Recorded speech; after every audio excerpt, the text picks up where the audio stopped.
Yo, yo, yo! What is up, guys? Nick Nakai here, Let's Drift Media. Thank you guys for coming back to the channel. If it's your first time here, please hit that subscribe button down below. So today's episode is going to be a Q&A video. I've done a couple of these. You guys seem to like them. You guys all submit a question and I answer it. Pretty plain and simple. So thank you guys for submitting questions. If you have submitted one through the YouTube or the Instagram, I'll be posting their username or IG up here somewhere. So without further ado, let's get started. I'm just gonna start off the ones on YouTube first since I have them right here. So first question, Alexander Plaster.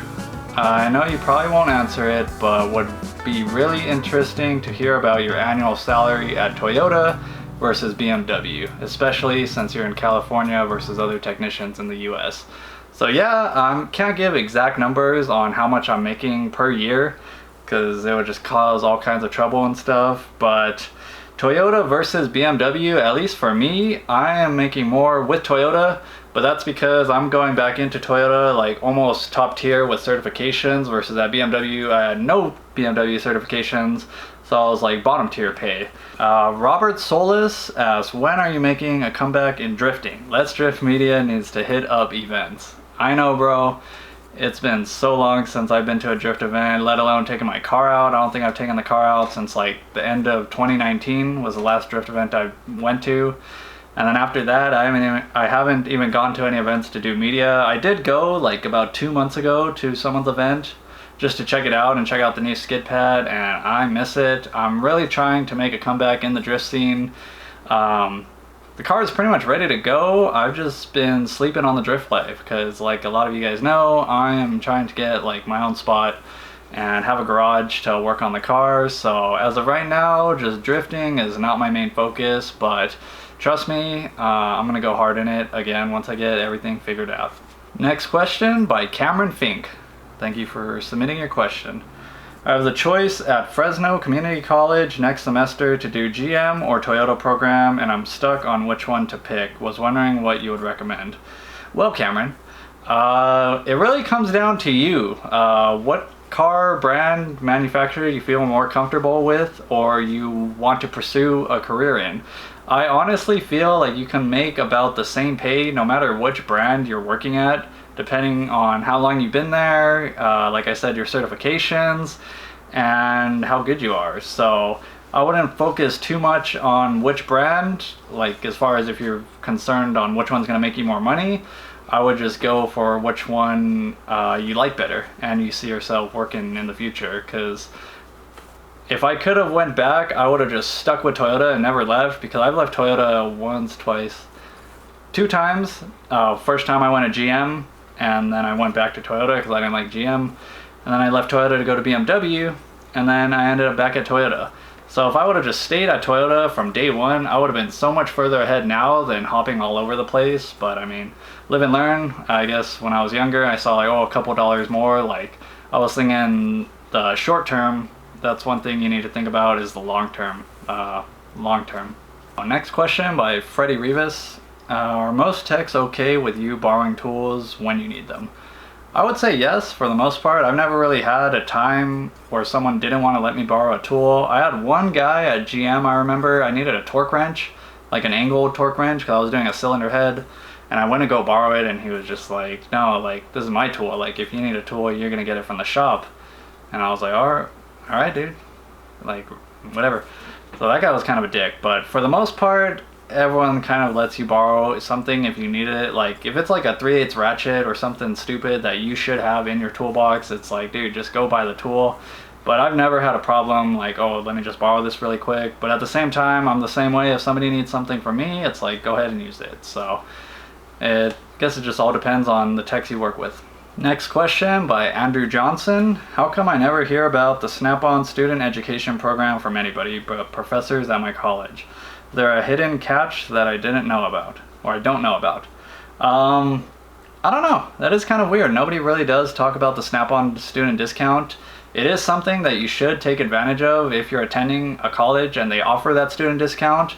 When I first started at Citrus, we had the 50% off SnapOn deal, and I bought like a little service cart, which I ended up selling later on, but I still have a lot of the tools I bought. I feel like the only bad part is if you're most likely getting that student discount, you might be kind of like, what do I buy? So I'm actually planning on doing a video on tools I recommend as an entry-level tech.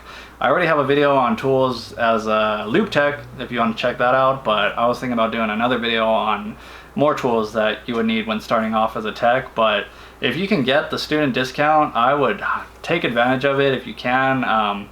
Even put it on a credit card since you have to pay it all full, but it's still going to be cheaper than actually buying it off the SnapOn truck. And just buy what you need. Like, don't buy those master mechanic sets because you're not going to use half of that. When I bought my student discount, I believe I just bought like a 3/8 ratchet, a screwdriver set, a set of deep and shallow sockets, and that's pretty much it. And I still use those tools to date, so yeah, I would take advantage of it if you can. Just don't buy things if you're not sure if you're going to use them or not. Alright, next question by Horizon. One semester left at auto classes for my college when my school sucked, and to be honest, all we did was turn in homework and barely do any lab stuff. I feel like I learned nothing. Well, that sucks. Will I learn on the job as a beginner tech, or do I need to have school knowledge? I'm worried I wasted 2 years but learned nothing and feel like a dealer will expect me to know everything because I went to a college. Yes, that's true, they will expect you to know things, but in all reality, I say I learned like 90% of my skills or whatever in the trade working at the job. When I went through school, I thought I knew things because like I had some ASE certifications and I was like, oh, I rebuilt an engine in class, like I know how to do all this. But in all reality, I didn't know shit once I got out of school. Like, I knew how to lift up a car and do an oil change, but when it came to like diagnostics and like doing bigger jobs, like say like heavy line motors, transmissions, like I was still scared because I didn't do it enough. And that's the only way you're gonna get better, is actually doing it. So I'd say you're gonna get a lot of your experience and confidence on the job, so I wouldn't worry too much if you feel like you didn't learn that much in school, because once you start doing it on the daily at work, in the dealer, at a shop or whatever, you're gonna feel so much more confident in your skills. So don't worry, bro. Next question by the Jonah Gamer. Can I work for any dealership if I don't have tools? Yes, for the most part. I mean, if you're a flat rate tech, you have to supply your own tools, at least in California. From my experience, all the flat rate techs have their own tools. But if you're just getting into the dealership, more than likely you're looking at like a loop tech position, I would assume. And most loop tech places that I've been at, or jobs that have loop techs, the dealer supplies their own tools. Right now where I'm at, the dealer supplies the loop techs with their own little service cart and their tools, so you don't need to buy anything. But it is recommended to have your own stuff, just because it kind of looks better and shows like you have like an interest in your career. But like if you're just first getting in, it's really not something to worry about, and you're gonna figure out what tools you need to buy as you go down the line and start working. Next question by Justin Garcia. How many ASCs are required to be a line tech for Toyota? Really not required any ASCs to be a line tech at Toyota. I know a lot of guys who have gotten moved up off the lube rack. They had no ASC certifications, but they got moved up because maybe by default and there was no one else to move up, or they just got moved up because they were there for so long and they were like, you know what, let's just move this guy up. But I say just get your ASCs because it looks so much better on paper and shows that like you're interested in this field and career and like you're trying to progress.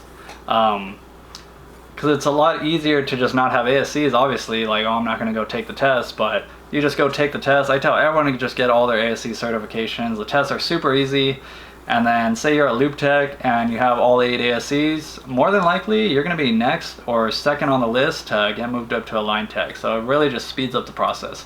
And also when you become a line tech, at least at Toyota, you got to have ASCs to be Toyota certified. They have like the electricals, Toyota electrical, Toyota chassis, Toyota engine. You're going to need ASCs to eventually be a Toyota master. So you might as well just bang them out now and have them under your belt. OBS Caesar asks, how do I start working on cars? I'm not sure if you're trolling or this is a serious question, but I'm gonna treat it like a serious question, so just start. When I first started working on cars, like I said, I didn't know anything about them. I didn't even know how to change my own oil or lift a car until I took classes at Citrus College. Dog had to pee. But just start. If you have a car at home, maybe an old car, or even I've heard a lot of people go into junkyards and just start taking things apart, learning how things work, getting the feel for wrenching. That's always a start. At a pickup part, I mean, it's like not your car, so you don't have to worry if you fuck it up or anything. But the only way to start is just start. You're gonna learn as you go. Dark Ness asks, what happened to the LS 400s? I actually sold them all. The junk one I had that wasn't running, the white one, I sold that. And the black slammed VIP one, I sold it. I actually miss it a lot, and I'm probably gonna get another one pretty soon because I just really miss him. Every time I see him, I'm just like, damn. But I sold it because the valve stem seals seem to have been going out, and I was just kind of over it. I wasn't trying to do any major work on it. I just really liked it to have it look nice. And then I put it up on OfferUp at like a kind of high price just to see what I could get, and I ended up making money off the build itself, so I just sold it. I didn't even really mention it to the YouTube, I kind of just sold it. If you follow me on Instagram, you probably saw that time I sold it. It was like probably like 6 months ago now. But yeah, no more LS400. Hopefully get another one soon. Alright, from Instagram we got Devin Pinkerton. What made you start being a mechanic? Honestly, I don't know. I was finishing up high school and knew I needed to do something, because like getting out of high school, anybody, you gotta figure out what you're gonna do for the rest of your life. And I knew I didn't want to go to school because I freaking don't really like school, and I just knew I like being hands-on and like doing things with my hands. I've always liked video games, taking things apart, like just hands-on stuff like that. So I knew I was probably going to do a trade, and it was either like going into construction or automotive, and I thought cars were really cool, so I was like, you know what, let's just try it. And saw a community college at Citrus, or the auto program at Citrus College was pretty affordable, and just went for it and haven't looked back since. So loving it so far, making decent money to have a nice living pretty comfortably. So yeah. Ewan Puri asks, is it hard to change brands at a new dealer, like when you went from Toyota to BMW? I would say it's pretty difficult. When I left from Toyota to BMW, like there was so much stuff at BMW that I was like, what the heck is this? Like, from anything like their abbreviations to control modules that they abbreviate them at BMW, to just the way you attack a car or work on the car, like things were a lot different. So I would say it's pretty difficult to switch like that, especially if you're like used to one thing. That's why for me it was like, I've been, ever since I learned about cars, it was like about Toyotas. So going to BMW was pretty difficult, but I feel like I kind of got the hang of BMWs at least, or I was starting to get the hang of it, but I was only there for a year. Obviously, if I would have stayed there a couple more years, it would have been feeling a lot more comfortable and natural to me. But yeah, it definitely is, I would say, a little bit difficult. Yeah. Ray Cruz Torres asks, would you say going to school prepared you the most, or the experience in the industry itself? Hands down, experience in the industry. Like I said earlier, school made me think I knew something, but once you go step into a real shop and start working on cars, you'll realize you really don't know shit. So definitely hands-on experience. Another question by Cameron Fink. I believe he was on the YouTube as well. How long does it take to become a line tech after being a lube tech? That's like a giant grayscale as far as a window, because I've seen techs or lube techs move up in like the first couple months, and I've also seen lube techs be lube techs for 3 to 4 years before they moved up. Like myself, it took me that long. So there's really not like a certain time frame. It depends on so many factors, like where you're at, how they run things there, as like management and stuff, and it also depends on you, if you're even like qualified or getting your certification, stuff like that. So there's really no set in stone time, I would say, to move up from a lube tech to a line tech, but for the most part I would say like at least like 2 years. just to play it safe. Like, don't go into a job thinking you're going to be a loop tech for a month and then moving up to a line tech, because more than likely you're going to get let down. So Mr. Rico asks, what do you think of the car scene right now? Is it too popular? What can we do to improve it? I don't know. I don't think it's too popular. Obviously, a lot of people are into cars. Right now where I'm living, it's a lot different from down there in the San Gabriel Valley. Down there was like definitely like a lot more poppin', I would say. A lot more people were into, or you would see a lot more modified cars on the street, which I really do miss. But I think the car scene's still good. I really have no respect though for like these sideshows and stuff like that, because half the people there can't even drive. And they just seem like really reckless, and it just gives like a bad name to the rest of the people in the car scene. So fuck those guys. But besides that, I think the car scene's great. Authentic J asks, I'm looking to get started in the auto industry. Any recommendations? If you have no experience or no schooling and you can, I would recommend going to some schooling and getting something under your belt. If you can't go to school, maybe get into like Jiffy Lube, Firestone, some chain like that to at least get experience, because experience usually weighs a lot more than schoolings. But if you're looking to like get into a dealership, you're gonna need something to at least get your foot in the door. But if you have no work experience and no schooling, you could always try and get into the dealership as a porter to at least get your foot in the door, and eventually there can be an opening for a loop tech and you might be able to fill that position. So either schooling, work experience, or start as a porter. LS1 Poncho asks, how did you get cleared to drive under dealer's insurance having reckless driving? I actually wasn't. I technically wasn't supposed to be driving cars in the shop, so really I wasn't driving cars at work, but I feel like I got lucky because I've known a couple guys who've gotten like a DUI or a reckless driving. It's basically the same thing on your driving record, and they just ended up getting canned. So especially like if you're a loop tech, they're kind of just like, we can hire another loop tech, so if this guy's gonna be able to get on our insurance and we don't have to worry about that, then we'll go hire this guy and just get rid of this guy. So but to answer the question, I got rid of the driving or the reckless driving. It just took 3 years for the points to fall off from when I got it. Here are some results from a search. Oh yeah, basically just had to wait the time for the points to fall off my record, which really sucks. So if anyone's new into the industry, do not fuck up your driving record. Don't drive drunk. Don't go racing on the streets. Don't go drifting freeway on-ramps. Just keep a clean record, because trust me, your career depends on it. Phytogram asks, in the next 25 years, do you believe the auto tech field will be more electric than mechanical? Definitely, I see that. The way things are going, they're trying to get more and more hybrid electric vehicles produced and coming out. So I definitely can see, like, in 25 years, I feel like majority dealerships will just be working on electric vehicles, or at least hybrids.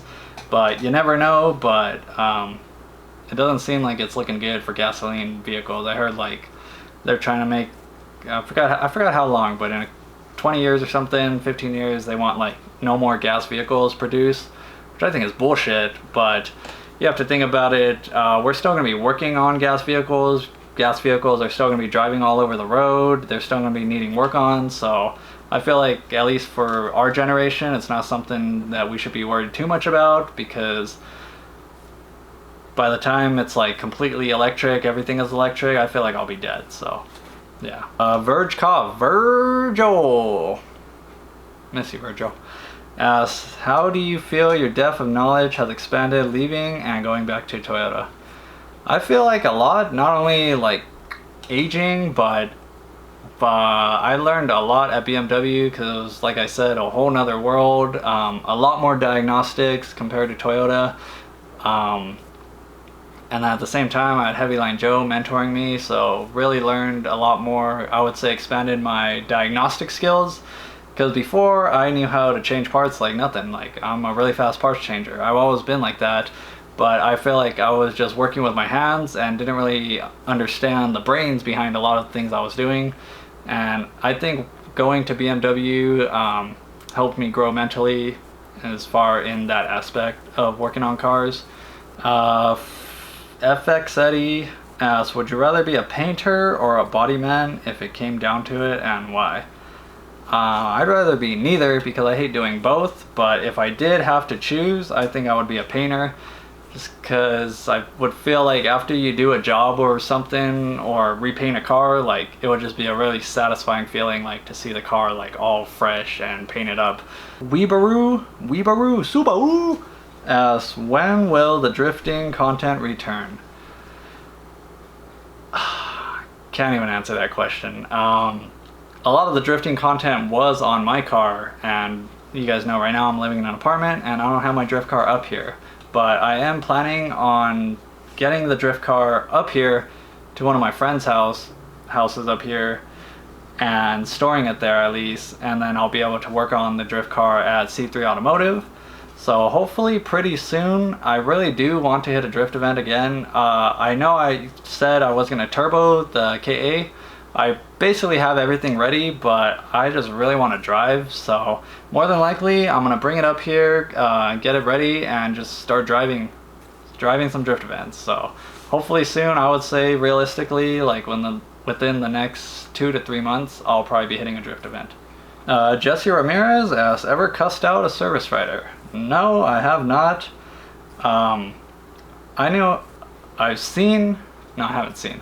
a guy from my old Toyota, and he cussed out a service writer where he was at, and he ended up getting canned. So I try to kind of put my emotions aside when I'm at work. Like anytime I get really frustrated or angry, I could try to remember like it's not worth it, like because you could lose your job over so much stupid shit nowadays. It's like not even worth it. So no, I have not, and I don't think I ever will, but who knows. Enrique asks, why did you choose to work at a dealership over an independent shop? I think it was just more, I wanted something like more job stability. I just saw a dealership because I went to the community college and they kind of push you towards Toyota, like a Toyota dealership. So I kind of just followed that route. I've never worked at an independent shop, so I don't know what that's like. I'm sure it's very different, but it's just not something I can really speak on because I've never done it, so I don't want to talk out of my ass. But yeah, pretty much just because that was like the route they set you at the courses I took. So Gary Love, what's up Gary? Asks, how much has the pandemic affected your salary? At BMW it really hurt it because you guys remember I said like we were just sitting around all day waiting for like a job to come in.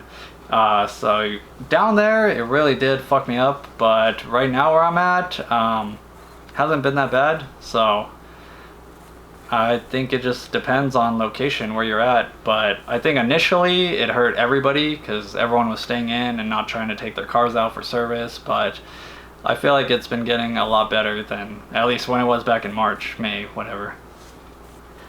Chino the Chump asks, as a flat rate tech, do you only get paid by the hours you made from the ROs or clock in hours too?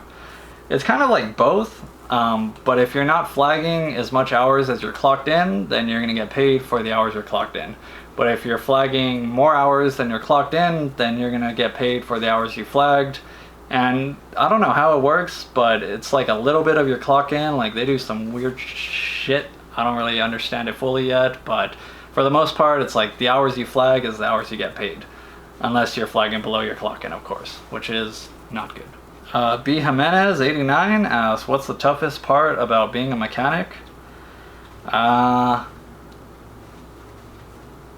would say just how tiring it is. There's a lot of hard parts obviously, but I would just say like the toll on your body. Like if it's super busy, yeah, you're making a lot of money, but you're beating the shit out of yourself. So like at the end of the day, you're usually pretty tired, and it's a lot more difficult to go work on your own car or go do anything else you want to do compared to like say you were sitting in an office and then you're just like your body's kind of rested, and it might be more mentally tough, but it's not physically tough as being a mechanic. So I would just say like the physical toll / tiredness, exhaustion that it puts on your body. And also if you're like at a dealership, it's like the waiters, like all the work, like the stress and the pressure, like to try and get cars out as fast as you can, but at the same time without messing up the cars and having them come back. So yeah, the physical toughness and the stress. Awesome asks, when did you realize you were ready to move up from lube technician? I would say after I probably like honestly like a year of working in the dealership and getting a feel for it, and then seeing some of the people who were technicians, the way they worked, their work ethic, like how they worked on cars. I would just see some of them and I was just like, dude, like if this guy's a technician and like he can do it, like I can do it. So that's the way I saw it. I would just kind of compare myself to like the technicians that were actually already technicians, and then in my head I was just like, dude, like I could do that. I could do what they're doing. Like Georgie Brooks asks, was anyone in your family a tech that inspired you to be a tech? No, nobody was a technician, or at least in the automotive field. I had like uncles and my grandpa, like he would work on cars. They worked on like old Corvairs and stuff, but that's not like what they did for a living. They kind of just knew how to do some stuff on the cars, so they would do that. But nobody in my family really was in the automotive industry. What inspired me was just kind of like the commission base rate, like you get paid for how much work you do, because that's something I wanted to do, because I know I can work hard. So I was like, I want to get paid to work hard versus getting paid for working hard or not working hard. So that's kind of the way I saw it. Easy Vic asks, do you prefer working at a dealer or a small shop? I prefer the dealer. I prefer a smaller dealer too, because it's kind of cool to like be more comfortable with everyone you work with versus like being in like a huge dealership where it's like one guy you probably see like once a day, if that. So I definitely prefer like a smaller dealership. When I was at BMW, it was a lot bigger than both Toyotas I've been at, so I would just say a small dealership. JXS asks, what is Toyota training like? Do you get sent out to classes? Yeah, that's basically what it is. They have like a Toyota training station or a training facility, and you'll go down there. Usually it's like Tuesday, Wednesday, Thursday, and you're there all day. You get paid for it, and you sit in a classroom half the time and get lecture, and then you go out to the shop and get some real hands-on experience. So it's definitely really cool. It's like usually a small class, so you get like a lot more one-on-one with the teachers, and you can really ask questions and really learn a lot at those training sessions. Alright, I think that's about all the questions. Sorry if this video was long. I really wanted to like answer pretty much all the questions I got, so I really appreciate everyone who sent in a question. Thank you guys so much, and thank you guys for supporting the channel. Plans for the channel, a lot more tool videos. You guys seem to really love the tool content, so I did just buy a 1/2" Milwaukee mid-torque, so I should be doing a review comparison between that and the high torque that you guys have seen in some of my stories. So that stuff coming up, as well as the tools recommended as an entry-level tech. So if you made it this far to the video, thank you guys so much, and I'll catch you guys later. Peace! Hey, Bill, I'm in the mood for a switch up. I hit the function, hit the rose till I hiccup. I hit the stage and leave with money that's a stick up. She picture perfect, so I told him I'm a